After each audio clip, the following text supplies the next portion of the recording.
حضرت سیدنا موسیٰ علیہ السلام نے عرض کی کوہ طور پہ جا کے مولا میری قوم پوچھتی ہے کہ کوئی ایسا کام بتا جو ہم کریں تو تو ہم سے راضی ہو جائے۔ حضرت موسیٰ کی قوم کا خیال تھا کہ تہجد کا حکم آئے گا تو پڑھیں گے، صدقات کا حکم آئے گا تو دیں گے، جہاد کی بات ہوگی تو کریں گے۔ کچھ جو نیک لوگ تھے ان میں سے انہوں نے یہ پیغام دیا کہ مالک ہمیں بتائے کہ وہ کس کام پہ راضی ہوتا ہے، ہم وہ کام کریں تاکہ اللہ ہم سے راضی ہو جائے۔ حضرت موسیٰ کلیم کہتے ہیں میں نے عرض کی مولا میری قوم پوچھتی ہے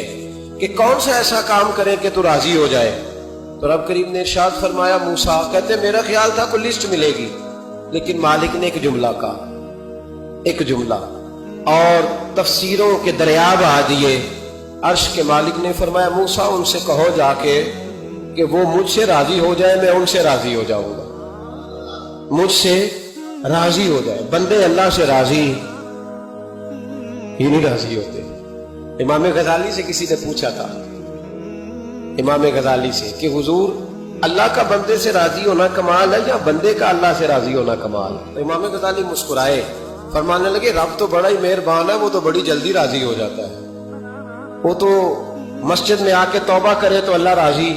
کسی یتیم کے سر پہ ہاتھ پھیرو تو اللہ راضی، وہ تو کسی اندھے کو رستہ دکھایا تو اللہ راضی ہو گیا،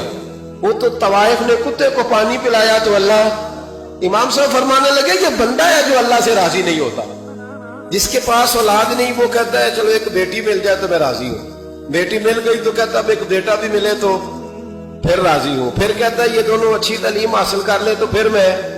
راضی ہوں، پھر کہتا ہے یہ بہت زیادہ پیسے کمائے تو پھر میں راضی ہوں۔ بہرحال راضی ہوتا،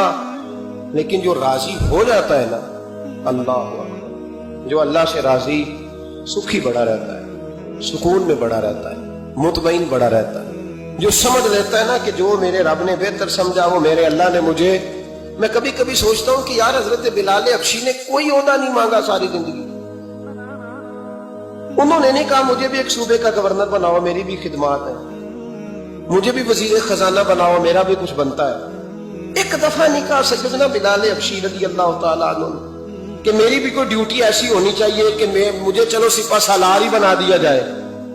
ساری زندگی مسجد میں جھاڑو دیا تو اسی پہ راضی رہے، ساری زندگی محبوب کے مہمانوں کا لنگر پکایا تو اسی پہ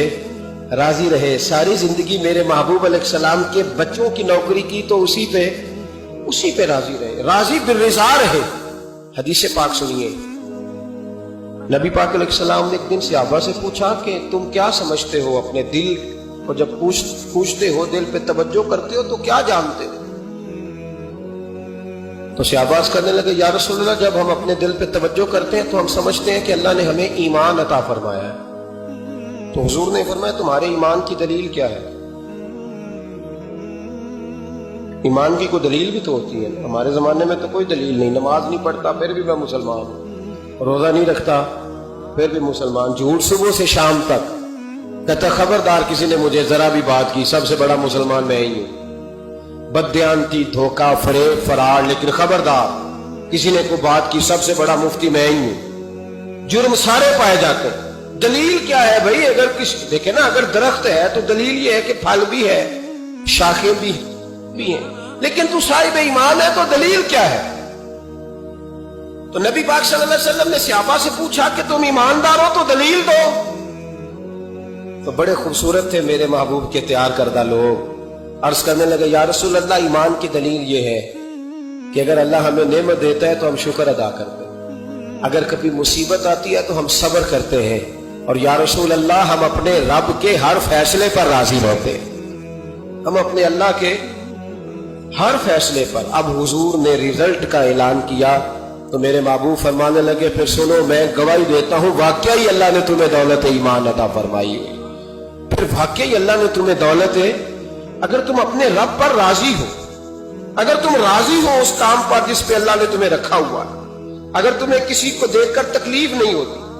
اگر تم نہ حسد میں جلتے ہو، نہ بغض میں، نہ کینے میں، نہ تکبر میں، نہ احساس کمتری کا شکار ہوتے، اگر تم راضی رہتے ہو کہ میرے مالک نے بہترین زندگی مجھے دی، پھر اس کا مطلب یہ ہے کہ تم صاحب ایمان ہو۔ حضرت رابعہ بصری رحمت اللہ تعالی علیہ نا طبقہ صوفیاء میں ایک بڑی منفرد حیثیت رکھتی ہیں، علیحدہ